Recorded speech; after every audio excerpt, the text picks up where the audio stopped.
everything was like gung-ho, 100 miles an hour, fitness tests. The standard of rugby was so average because everyone was so tired. What's going on with Australia? With the World Cup going the way it's going, you'd go with George Ford right now. Pick the best players first. Yeah. And then pick your captain.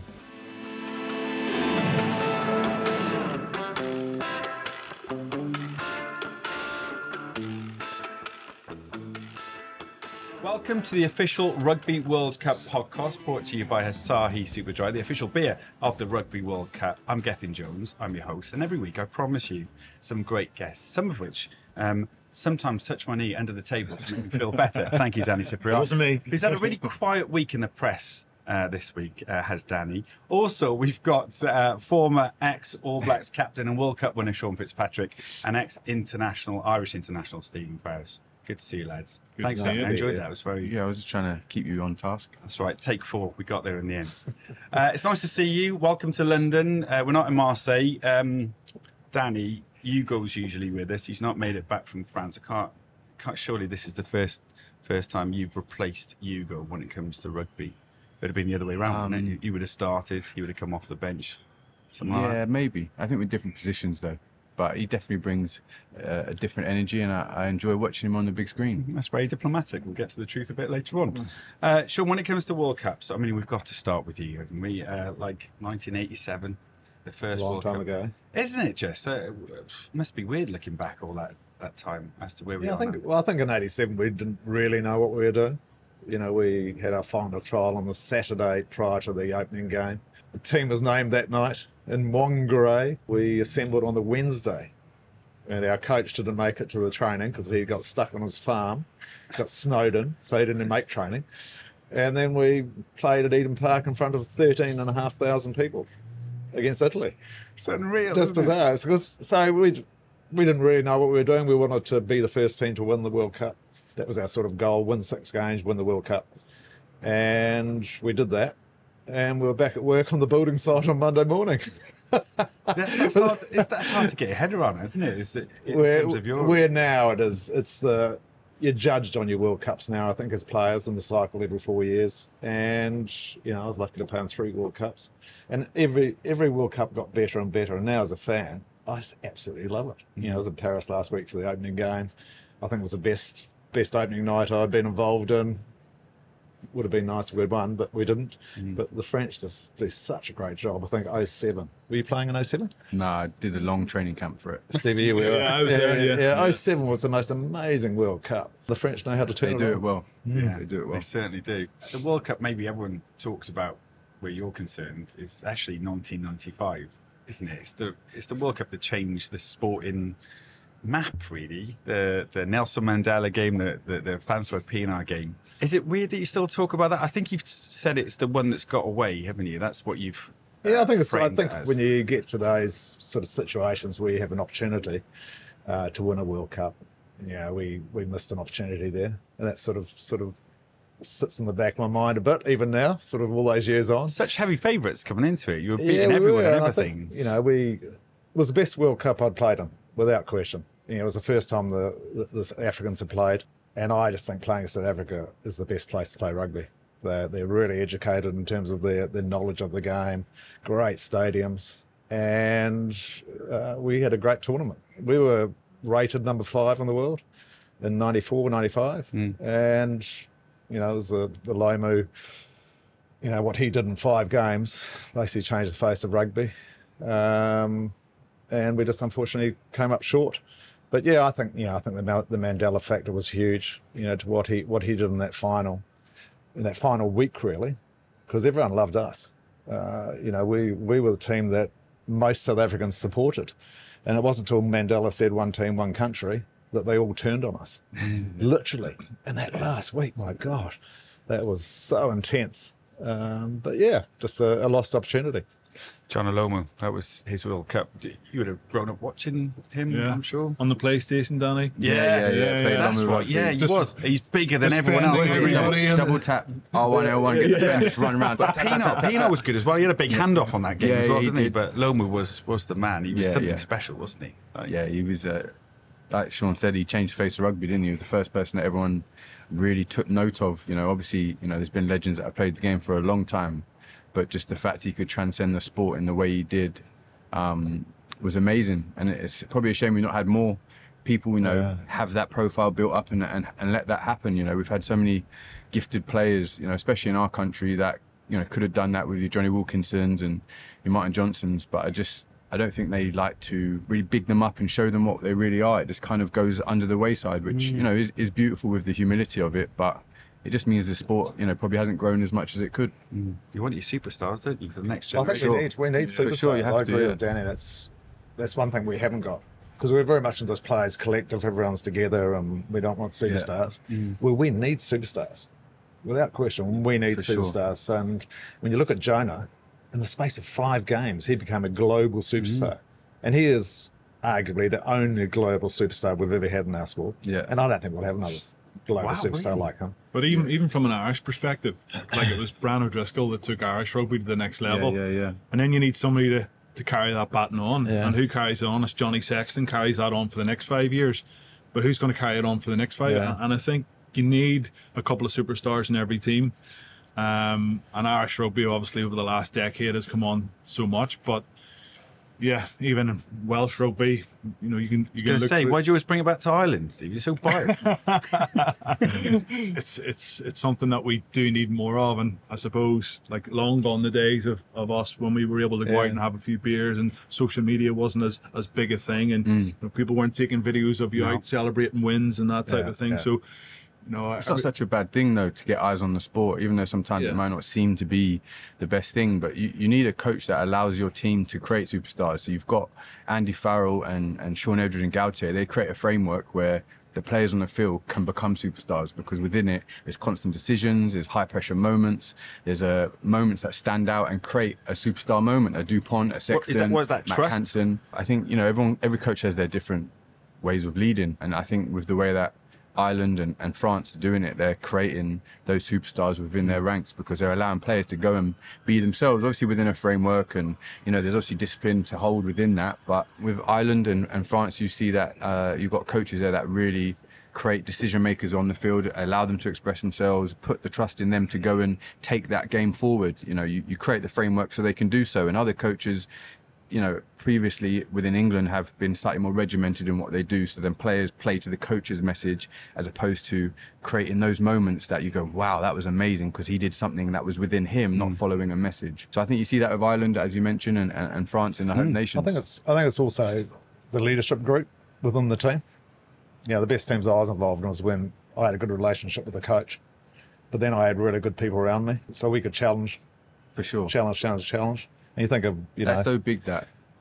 And when you look at Ireland now and the French team, 2 best teams in the world, I think, and South Africa too, they've got some real leaders throughout the team.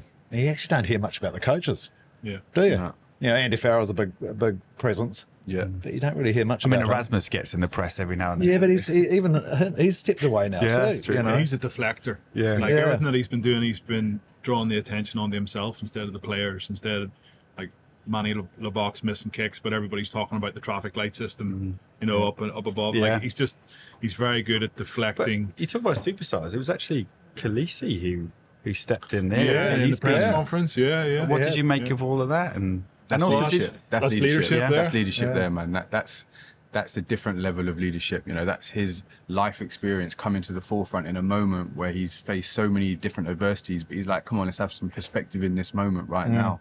And I think, with Razzie and with these top coaches, they allow the systems and the framework for the group to go take it forward.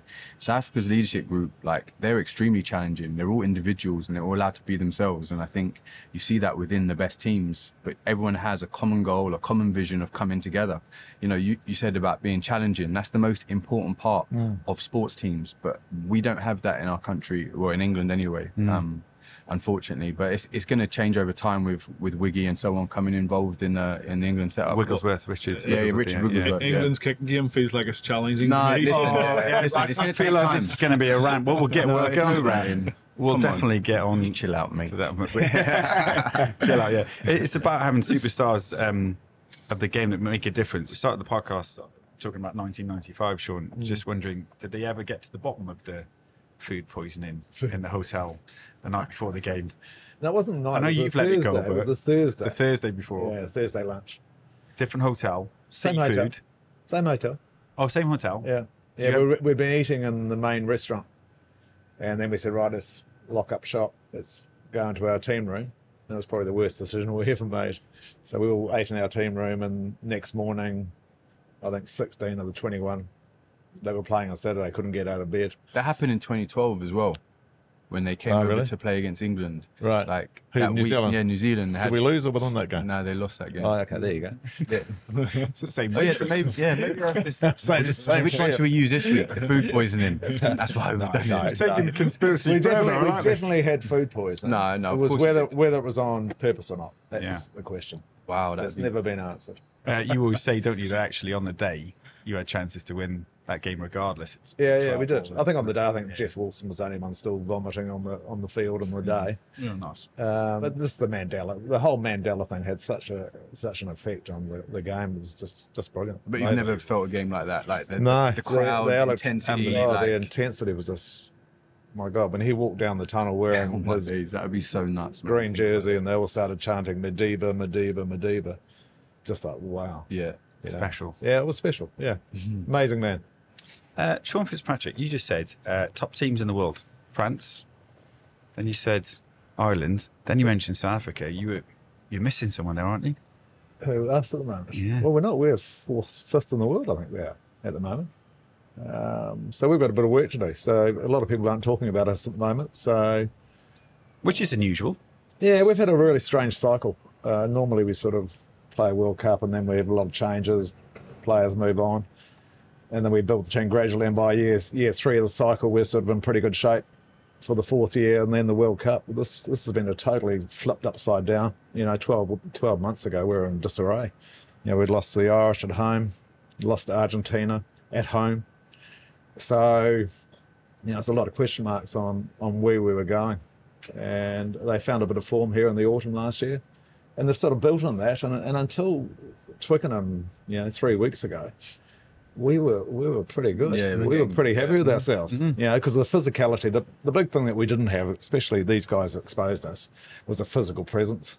And I think COVID really hurt us. We were playing amongst ourselves, and the physical presence went out of our game. And then Ireland came down and gave us a good kicking, and we had to change. They brought in Jason Ryan, the forward coach from the Crusaders, who's done an amazing job. But we got a bit of a fright. And where are you right now? You still confident New Zealand can go the whole way here? We need all our big boys. We need them fit. We need Retallick, we need Frizzell, we need those guys fit. Yeah. And we can't afford to have red cards, yellow cards. When I look at 2015, we probably had the most complete squad, where any one of those players could have stepped in and played in that final, and we would have won. Now we need our big boys. And because France is a big team, Ireland's a big team, South Africa's massive. The physical presence of the game now is big, for 80 minutes. You mentioned 2015 there, Danny. That could have been your World Cup. I mean, you were in training camp. And a very long training camp. Yeah. I really enjoyed it. Yeah, Very long training I camp. enjoyed it though. It was one of those things that we did a lot of fitness tests, and I'm not a massive fan of fitness tests. I don't necessarily agree with it. I think as a fitness coach or a coach, you should know how your team's ticking with what you're putting into them. Anyway, yeah, it's another story. It's irrelevant, but. I know. Can we read about yeah. it? Is it in the book or not? Well, there is part of it in the book, and I ended up I realised in the book, in yeah. this environment, yeah, I did. I recognised in this environment for me to put my hand up, I had to be at the front of these fitness tests. So I was doing it, and I was doing everything I had to do, and fell short, but I could rest my head peacefully at night, knowing I did everything possible to get picked. And if it's not the case, then that's just one man's view. That's an interesting one, because Peter O'Mahony in the press conference there after the last game were chatting about the squad's feeling fit. You're all looking fit, you're all healthy, and he's like, well, we haven't actually really done any fitness in terms of get on the line, fitness testing at the start of pre-season, fitness test at the end. Let's see how much fitter you are now. It's all rugby specific, so everything's been with a ball in hand. And that's Danny, huge. you just referenced it there. Well, like obviously, that's I huge, think Andy must have learnt from that fact when he did 2015. 2015, because everything was like gung-ho, 100 miles an hour, fitness tests. The standard of rugby was so average because everyone was so tired. But I think the learning experience for him was going into Ireland and recognising the more gameplay you have, the more you create and understand within this group. So you watch Ireland fall into their play. They've got some great players, but they've got the best framework within World Rugby where each and every player knows their role. But within that doesn't mean you're locked up to doing what you're doing. It means you've got freedom to execute as much as you can in that moment, whether you're running a line, making a pass, out the back, holding width, whatever it is, everyone's got their understanding. And I think obviously through the fitness in games and little small-sided games where they create lots of decisions, that's when you get rugby sharp, because you're mentally always alive. You're not fatigued. When you're just running from line to line, there's no brain involved in that. You're just running. Like, it doesn't make you a better rugby player. You're talking about that passionately now. You write about it passionately in your book as well. And you move on to the sort of the creativity side of things with regards to England. So just in terms of this World Cup, are you seeing anything different after the Japan game than you did to Argentina? Are you seeing a team that's developing that can go a long way in this competition? I think, like Sean mentioned, cycles, and England are in a, Steve Ball's taking a team over in a 9-month period before a World Cup. They've got 7 years of training within them that was often fear-based, led by Eddie, and fair play, that's how he wants to lead, but it's a very emotionally charged way of playing. If your back's against the wall, they will pull out performances, but if you play under emotion for 7 games straight, at some point you're going to tire out, you're going to die out. You need to have clarity of mind, composure and decision making within your ranks. And right now, Steve Borthwick's main goal is to get wins. So it's not going to be pretty. They're in a World Cup. They're finding ways to win against Argentina, who was a tough proposition. Japan, tough proposition, 2 different types of wins. And at the end of this competition, we're not going to go back, England are a complete rugby team, but they're finding ways to win in a World Cup. Their 12-month to 24-month plan will look very different to what it is right now. What is success at the minute in English rugby? Is it to go on and win a Rugby World Cup? I don't think it is. Like, I think success at the minute for English rugby is to get back to winning ways, get the crowd back on side, get to a quarter final, and who knows, believe the dream that we can go on and get to a final. But and then it's one game, isn't it? Then it's one game from there. So I don't think success 3 weeks ago was England to go and win a Rugby World Cup. It was to keep building and building. And at the minute, you can't argue that they aren't building. It's just the style of play is so lethargic. And listening to Lawrence Delanio last night, they're just kicking the ball. It's like when you have no other option, what do? Kick the ball. Like the amount of times it was dropped onto a toe because it was almost like give a pass, oh no, just kick it. And against the good teams with you're covering the backfield, there will be. But is that wouldn't have been talked about before? That wouldn't have been the tactic for England. You go out and say kick the leather off it, or I look at England, they're just lacking real confidence. They probably don't trust each other in terms of rugby trust I'm talking about. And they just need to start winning. If they can start winning, they'll build that confidence. And hopefully for them. Will they get that now? Wins, sure. However, which way you've, they definitely have the players. Well, as you say, if they get through to a quarter final and then potentially get through to a semi-final, that'll be a massive success for them. It doesn't matter how it looks, as long as they get to it. But there's this thing in English rugby where they're like, oh, you've got to play a certain way to win Test rugby. It's actually false. Like, you've actually got to, that means they clamp up and tighten up and mean we've got to kick here and kick this percentage. Whereas you look at other teams, no other team talks like that. They let their players go and play, and that's the transition that they're in right now. But it's very difficult to go from one way of coaching to another way of coaching, which he's trying to bring them out of because. Well, that's interesting. I saw quite a few people this week, ex-players, saying that England find it easier when the game plan's there for them, i.e., when they lose a player. When they lost Tom Curry in the first few minutes of the game, they had to play a certain way. When they give them the freedom, there was a bit of uncertainty with how they play. It's all speculating. We've got no idea. They're better when they go the man down. To win the World Cup with 3 red cards. Take a red. Shaun Edwards told me a story about. That'd be a weird tactic, wouldn't it? It's ironical. Most teams play better with 14 men. They do. Sean did something for a Great British and Aussie Rugby League tour when he was in Australia, and he said that before the game he felt like the boys weren't really up for it. First kickoff, ball's gone, he's running down, he's just taking someone's head off, took a red straight on, and he's like, yeah, but we won game in the end, because I had to get boys up for it. That's what he said. So genuine. Yeah, so maybe that's the tactic. Maybe we just struggle with his Wigan accent. Listen, I do my best impersonation that I possibly can, but there is only one Shaun Edwards. There is only one Shaun Edwards. Edwards. We love him for it. 2011, Stephen Ferris. Yeah. Rugby World Cup. You beat Australia. in the group stages. Nice Wellington. They had a good time in Wellington, didn't you? Yeah. Oh, tell us more. Oh, man, what's this story? Well, when we get knocked out of the Rugby World Cup, we had 5 days until our flight home. So you did it, right. did you? yeah. Oh, really? I got to know a few of the lads very well in those 5 days with a number of beers on board. But yeah, it was extremely disappointing considering we had this tactic of the choke tackle, which I now absolutely despise. But back then it was. I thought you were the rap tackle expert. You brought, you know, No, I was the impact tackler. Oh, nice. So I was, putting people back on their backside. That's that's the only reason I was getting picked, to You're be getting honest. red cards left, right, and centre. in this Rugby World Cup. Yeah, not a chance. But we won that game. Like Kane Healy got man of the match, so that the scrummaging ability. We felt like there were so many scrums. What's his nickname? Kane Healy, is it? Church. The Church, yeah. The Church. I think it's DJ Church. Oh, that's it. Yeah. I think but he's now making knives from scratch. He has like this house out his back, and he's actually making like cooking knives. Genuine. So Wow. yeah, Nice. there you go, Church. Interesting. But yeah, it was such a game that we didn't perform well in, but afterwards we were obviously very ecstatic. The Australia game now. Yeah, the Australian game, and then we kicked on. Obviously we had Russia and Italy, and yeah, And then you got Wales in the quarter-final, and you must be thinking, we'll do them. of course we beat them 5 of the previous 6 times that we played them.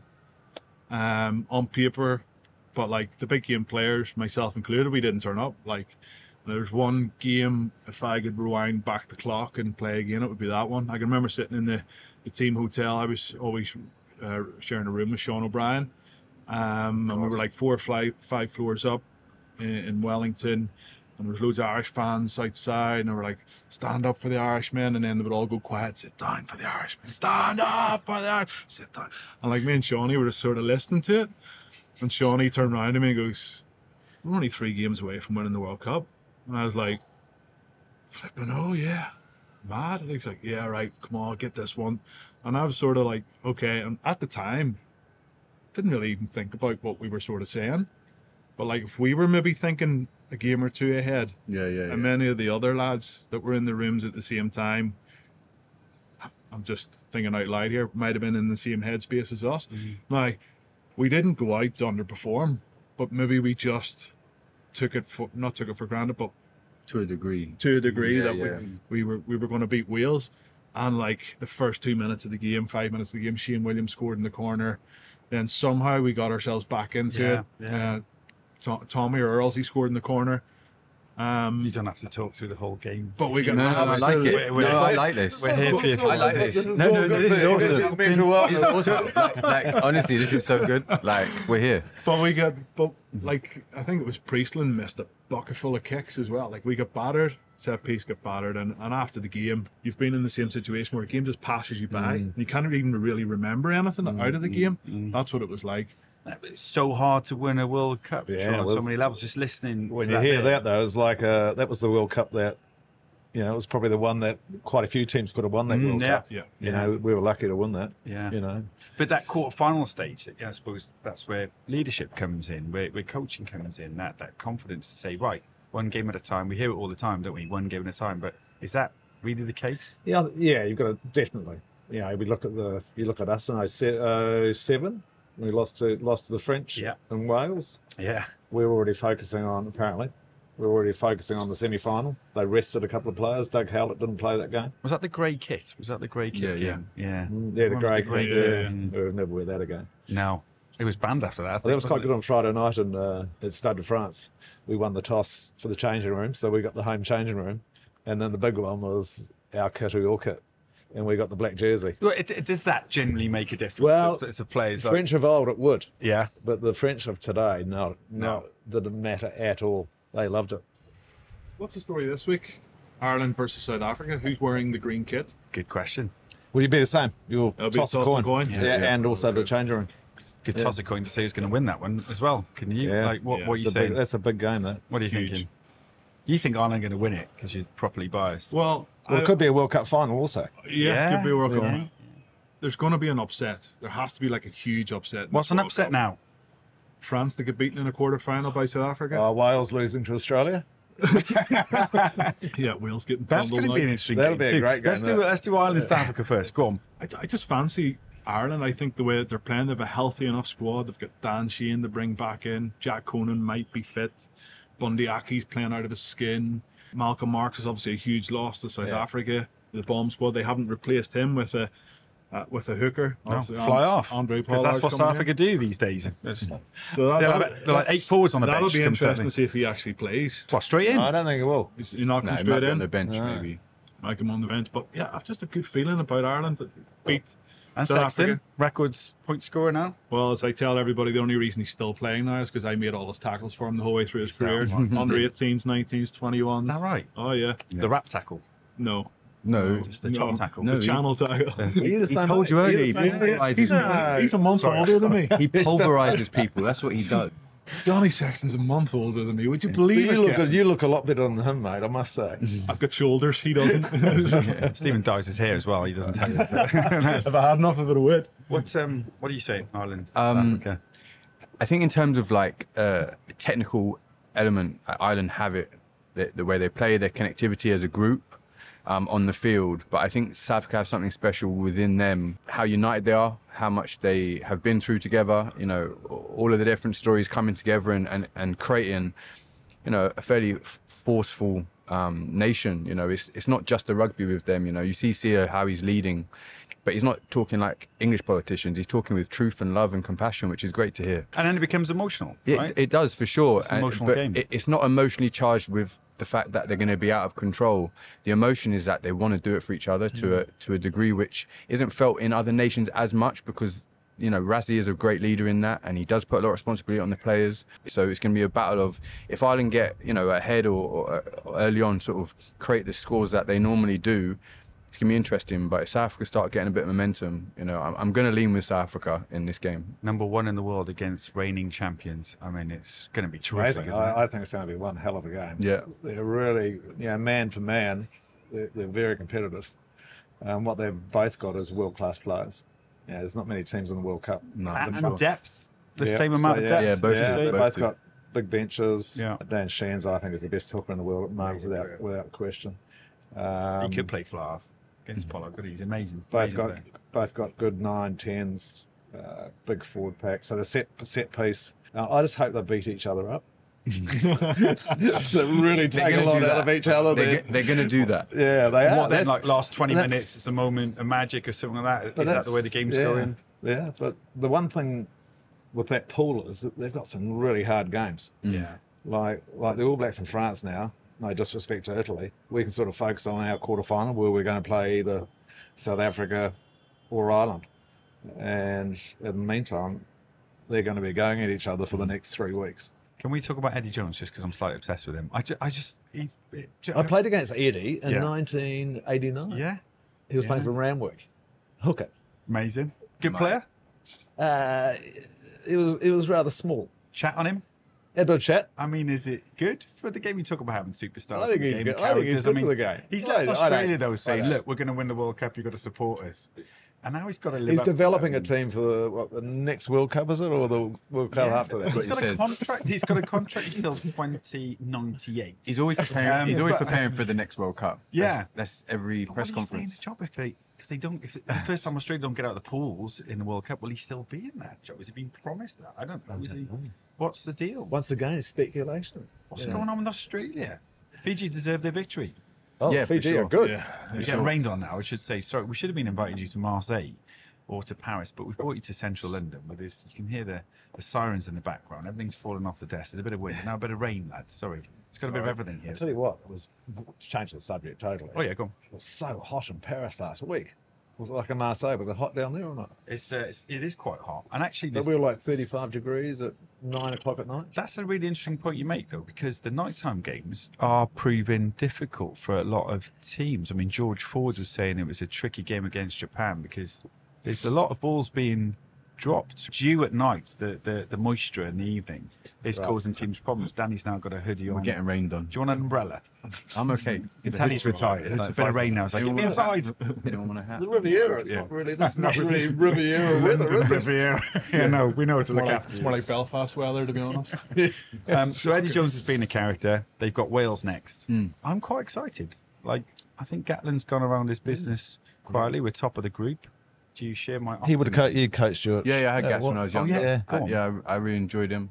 He's obviously come into Wales with a different proposition now to what he had previously. He had a massive job at hand, and he felt like getting them fit was his number one mission. They speak about how brutal their World Cup preparation was and how fit they are now. With the warm-up games, you would think that they're starting to peak and get ready for this Australian game, because he would have targeted that. And he recognises, Australia, they can be hot, but also they're a slight wounded animal at the minute, and you can capitalise if they stay on top of them with the way Wales play. So it's going to be interesting. I do feel Wales probably going to come out on top with that one. Why is he so good? I ask everyone this that I meet. Why is he so good at getting the best out of players? Sometimes not the very best players in the positions, but they seem to play outside of themselves under him. Why? Yeah. He knows what he wants. He knows how he wants to play, and he's very direct and clear with that. But he also understands within that individuals that, I think back to the team that I had at Wasps. Everyone was a loose cannon, to be honest. Everyone was an individual, but somehow, he found a way to unite everyone and put everyone on the field. He doesn't really, I'd imagine Gats, he wouldn't tolerate certain people. But sort of brings people together. For sure. Really good man manager. Can't imagine he likes you too much after his playing career, but that's what Gats are good mates. yeah, but bringing people Yeah, together. he brings he's people brilliant. together. Gets, Yeah. He's brilliant, and people play for him. And he surrounds himself with good good coaches. coaches. Like, Yeah, had like Sean Shaun for a while. Edwards. Mike Yeah. Forshaw's a great defence Yeah. coach. He's done You really play with well. him at Sale, I'd imagine. Yeah, he's a really good defence coach. Kingy understands the game management. They might not be scoring tries left, right, and centre, but they're going to have a good hold of the game. And when the time comes for their Louis Rees-Zammit and so on to get into space, they're going to execute. So I think they'll win that game against Australia. The Ireland still not like Gatland, is he? Yeah, Stevie, you've been very quiet about Yeah. that. Did he Yeah. not pick No, you? he was just before my time. But yeah, a few of the Leinster lads would. I think when it came to the Lions as well, I obviously had Gats with the Lions in 2009, and we actually got on really, really well. Did he pick you? He 2009, picked me- yeah, he yeah. picked me for a couple of the games, and then I got injured. So I You were didn't- magnificent before Thank that you. injury. you were a different level. I was going well. I was going rightly, but Yeah. just an incident in training. And Gats come up to me and I was sitting on the physio bed, and he just went, "You'll learn from this," and just walked off. Wow, man management. And I went, "What? Like what?" And then I was sort of like, I thought about it and I was like, if I ever got the chance to go on another tour, Yeah. I might approach training slightly differently if there was a test match the following week, even though it was a complete accident. But I still could have probably removed myself from the situation that I was in. I sort of get where he was coming from, but I got on well with him. He's a good man manager, Yeah. good delegator.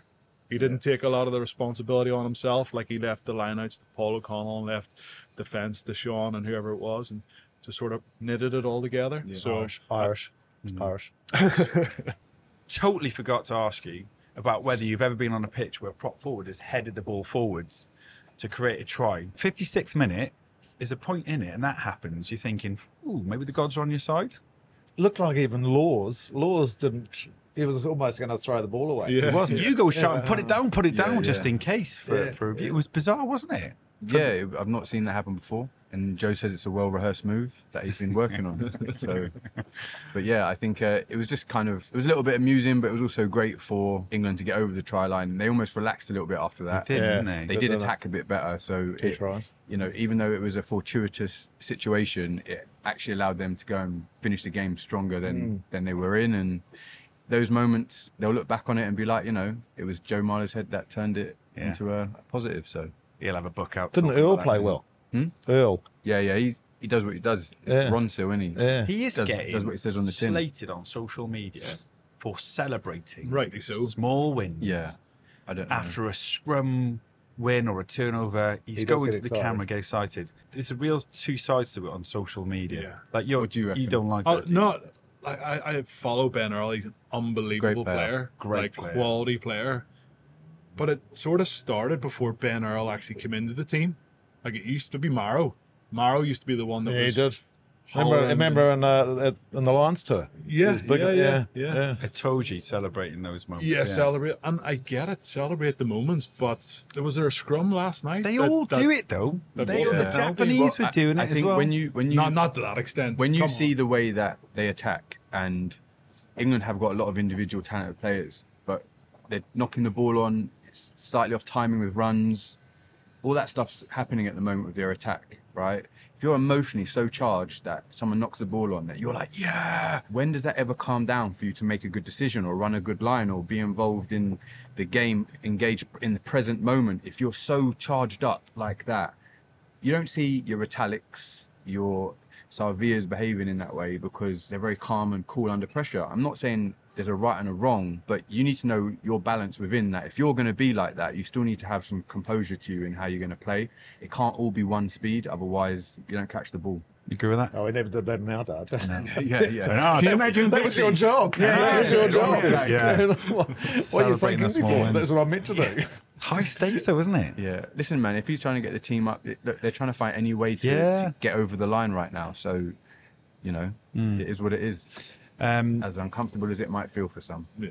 I'll go ask you this, Danny. It used to be Ford, Farrell, and then Cipriani would be on the scene, and now it is Ford, Farrell, and there's Marcus Smith on the scene. Farrell's back now, isn't he? He looked quite good when he came on. Marcus Yeah. Smith. Just, Yeah, but he he's just added a bit fullback. of energy and Yeah, that's the type of player he is, man. Yeah. He's going to get on the field and so he's somebody like. energized. And what do you think? Like somebody like McKenzie, Damon McKenzie. I don't think he's got Mackenzie's out and out speed. But I mean, and that sort of impact player off the bench. Potentially, for Yeah. sure. Like, well, Who can play that's 10 how or they're 15? playing it. Yeah. Yeah, that's how they're playing it. Kick. And, yeah. He will definitely bring something off the bench for sure. Yeah. He's going to try and find some sort of way, depending on what state the game's in. Well, that's yeah. it. Well, Farrell, you'd imagine, will start against Chile, will he? Because he'll need a game. And Well, then, yeah, and then I what? Are assume they so. going to bring him back with Ford I playing? don't know. well? I think George is playing really well. He stepped up into that role. They might play them together. You know, they've always lent on that quite often. It will depend, you know, how training goes and What how would they've you been. do, Danny? What would I do? Who would you select? With the World Cup going the way it's going, you'd go with George Ford right now. I think it's a tough wouldn't- question you've just asked. Yeah, Oh, but you 100%. wouldn't. I'm here to ask You the wouldn't- tough So, question, Sean. ask me, and I'd say Yeah. pick the best players first, Yeah. and then pick your captain. So they're all talking. You know, he has to play because he's the captain. You've got to pick your best players. If he plays well against Chile, like comes in off the how many games he's not played? Three. Yeah. It's If he comes 4-week in ban, and wasn't he's it? energized, because sometimes when you have a step back, you come in and you can uplift the team, then that's going to be a different conversation for them to have. So at the end of that game, they're going to have to sit down and And he may decide be that. he may be the best 10. Everyone I talk to, I don't really know them, but they say he's an unbelievable leader. Did you I'd play a pick bit of Farrell? Yeah. No. Yeah, I would Lions, pick Farrell no. because I don't think he would kick as much as Ford. Simple as that. I don't think he would kick as much. And And you want to see England play? but like Manu Tuolangi, 3 carries last 3 night. carries. Manu Tuolangi, that guy can give you gain line. Well, he's like a Tuisova, wasn't he? Like man of the match against. Like Australia. I even feel like they're playing him in the wrong position though. Like We're Manu pay at 13. all day. Like Yeah. there's no if you get put Manu Has he at got 12, has he got the pace though?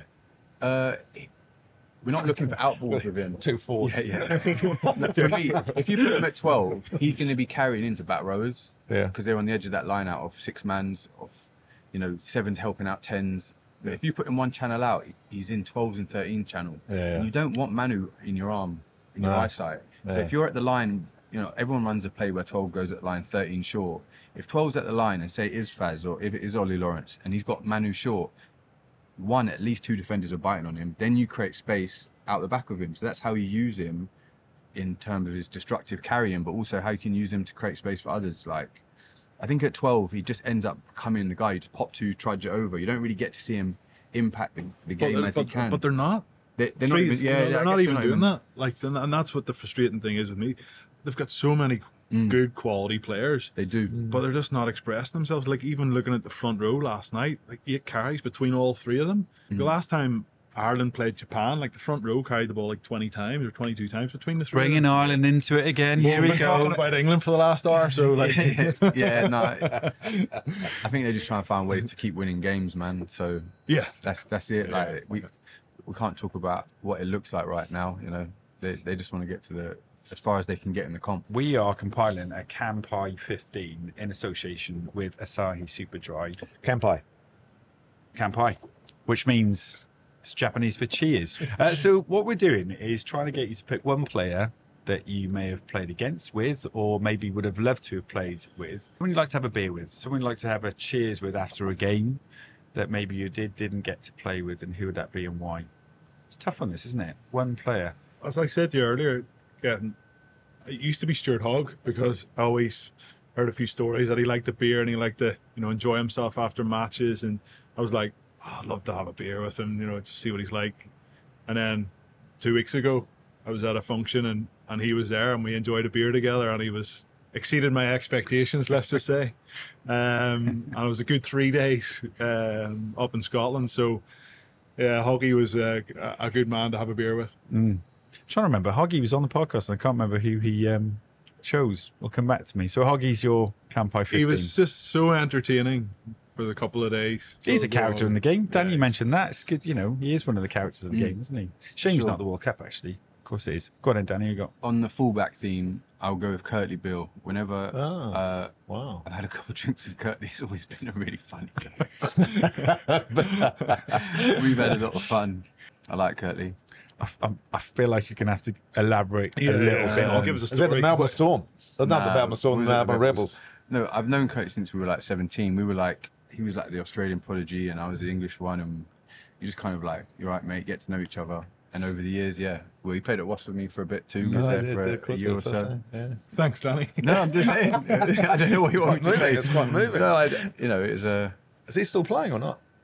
I think he is. He's fit, but he's over in Oz he's back at the Waratahs. Has he not Okay. joined Gitto and Adam Ashley Cooper in LA, playing rugby in LA, having the best time Yeah, ever? I think that will. Cashley Cooper, I think they call him now, don't Yeah, I think that team went. No, LA bust. Giltinas. I'm not surprised. is gone. Yeah, it's been cut. It's gone. It's been cut. Disbanded. But yeah, Curtly's a great human being, man. So a lot of wild experiences. This will be a good one from Sean Fitzpatrick. I Wow, quite who would you like- choose? Well, I quite like beer. So Okay. that's a good start. That's a good start. I quite like the old boys.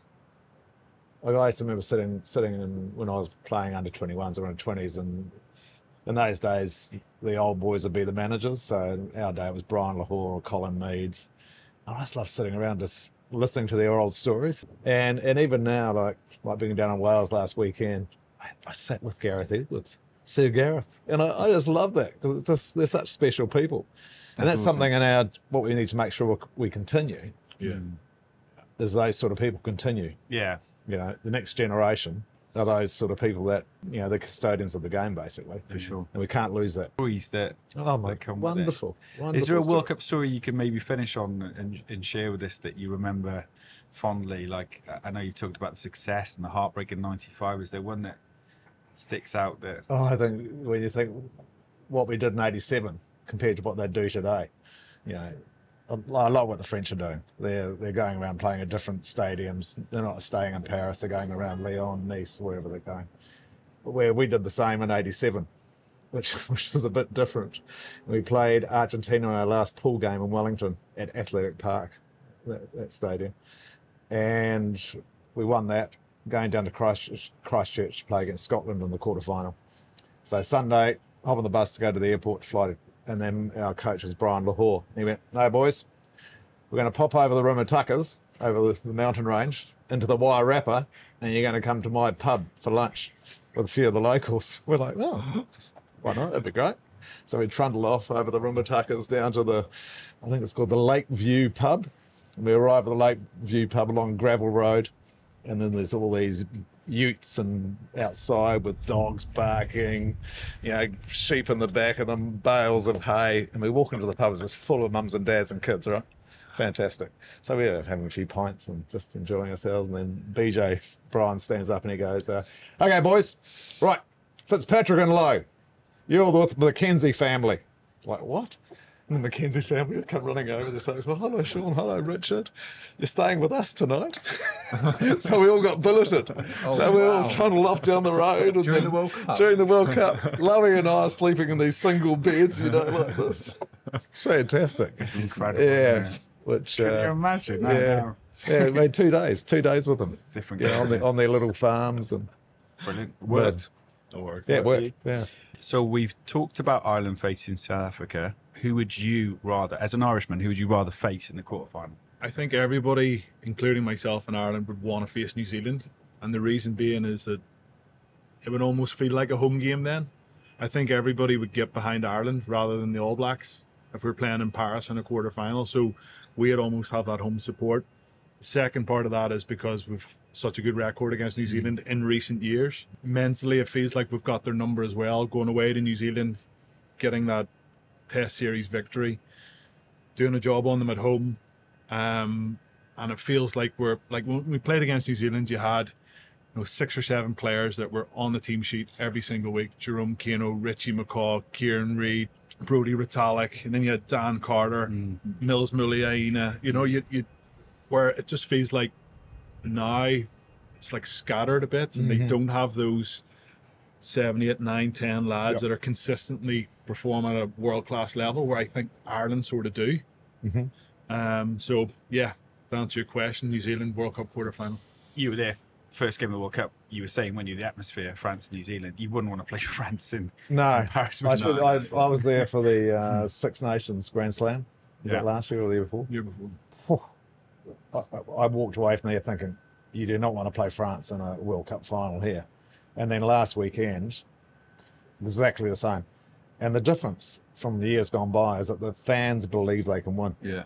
The fans have got this unbelievable feeling, and they've got also this whole dancing thing going on, and so that the fans, but also the players think they can win it. And when they go behind, there's belief that they can still win, whereas previous French crowds, if they went behind, would just be like, turn their nose up and start whistling, like, where it's different. And that World Cup, the World Cup opener last week, like the All Blacks played very well in that first 40, 50 minutes.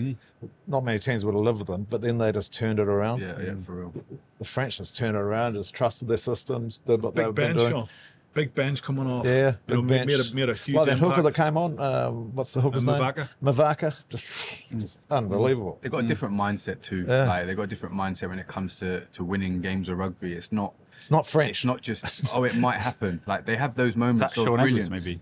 Yeah, he's a winner. He's a winner. He brings it in that for sure. When we played the French, they were disorganised, didn't believe in their systems, were unfit, or just play, we'll just play as we do. And the reason they used to beat us is because they didn't care. They just play, well, let's just play rugby, Yeah. Whether they played the English, they'd be all sort of, we can beat these guys. Whether they never thought they could beat us, so they just played this style of rugby that just was winning rugby. Yeah. But now they've got real belief. And the depth. Yep. To go a long way.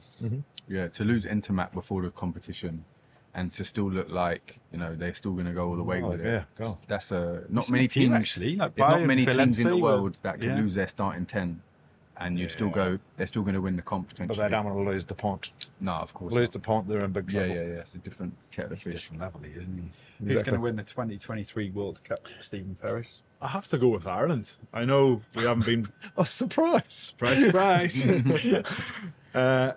I know we haven't been beyond the quarterfinal, and that is something, again, like I talked about England, what's success to England. I think to a lot of Irish fans, what success would look like would be getting to a semi-final Yeah. because, Get that, don't you? because of the they achieved heartache, so much, yeah. the heartache of the last, well, since forever. But it's just the way that we're playing, the lads enjoying themselves, really good coaching setup, playing in a particular way. I really expect them to go more to their kicking game against South Africa this weekend, but if they can take care of that game, I think that'll send a message to everybody else in the competition.